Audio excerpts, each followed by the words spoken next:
আপনারা আমার ভাইকে হয়তো সবাই দেখেছেন, যাত্রাবাড়িতে যে ছেলেটাকে তার বন্ধু টেনে নিয়ে যাচ্ছিল আর পুলিশ বারবার গুলি করতেছিল।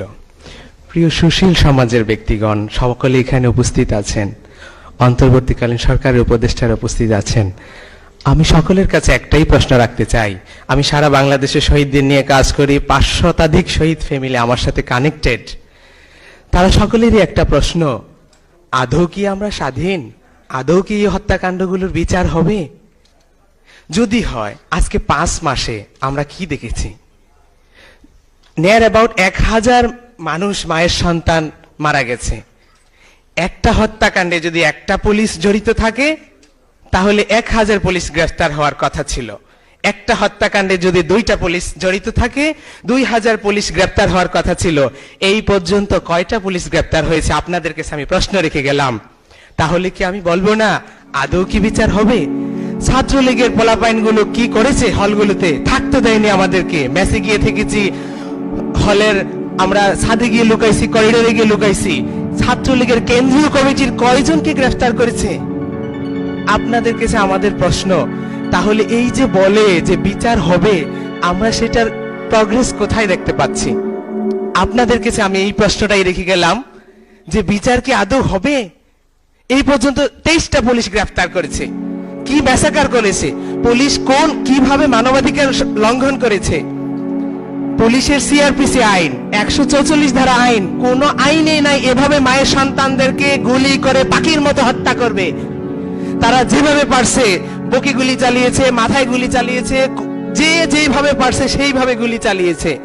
ইভেন যে যাদেরকে আন্তর্জাতিক অপরাধ ট্রাইব্যুনাল থেকে ওয়ারেন্ট করা আসামি, পুলিশের আইজিপি স্যারকেও যদি বলি, কমিশনার স্যারকে বলি, কমিশনার স্যারকে কি বলবো? উনি 1.5 হাত লম্বা লম্বা ভাষণ দেয় মানবাধিকারের পক্ষে।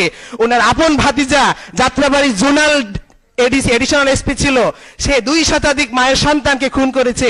আমি তাকে দিয়েছি লোকেশন, যে আপনার ভাতিজা উল্লেখ করিনি, বললাম যে সে ট্রাইব্যুনাল থেকে আসামি, তাকে প্লিজ গ্রেফতার করুন।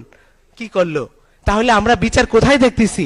প্লিজ মাননীয় উপদেষ্টারা, সংস্কার কমিশনের যারা উপস্থিত আছেন, আপনাদের কাছে আমাদের একটাই কষ্ট, একটাই দাবি, চোখটা বন্ধ করে সেই মায়ের কথা চিন্তা করেন, যেই মা অন্যের বাড়িতে কাজ করে তার সন্তানকে এত বড় লালন পালন করেছে, দেশের জন্য ছেড়ে দিয়েছে, দেশকে স্বাধীন করার জন্য, ফেসিবাদ মুক্ত করার জন্য। সেই বাবার কথা একটু চিন্তা করেন চোখটা বন্ধ করে, যে নাইট গার্ডের চাকরি করে, সিএনজি চালিয়ে, রিক্সা চালিয়ে তার সন্তানকে এত বড় করেছে, দেশের জন্য, দেশকে ফেসিবাদ মুক্ত করার জন্য ছেড়ে দিয়েছে, দেশকে স্বাধীন করার জন্য। ওদের সংস্কার হবে, নির্বাচন হবে, কিন্তু বিচারের দিকে আপনারা একটু মনোযোগ দেন, বিচারের কথা বলেন। এই পর্যন্ত এতগুলো উপদেষ্টা, এটাই দুঃখ লাগে, কেউই এই বিষয়ে কথা বলে না। 5 মাস হয়ে গেছে, শহীদের রক্তের দাগ এখনো শুকায়নি। আমরা কি বিচার দেখে যেতে পারবো? ট্রাইব্যুনালে যদি আমি তাজুল ইসলাম স্যারকে বলি, স্যার বলে আমাদের দায়িত্ব ওয়ারেন্ট ইস্যু করে দেওয়া, আমরা তো ওয়ারেন্ট ইস্যু করে দিচ্ছি। যদি আসামিকে গ্রেফতার না করে, তাহলে বিচারের নামে যে রঙ্গমঞ্চ হয়েছে সেখানে কাদেরকে ফাঁসি দিবে?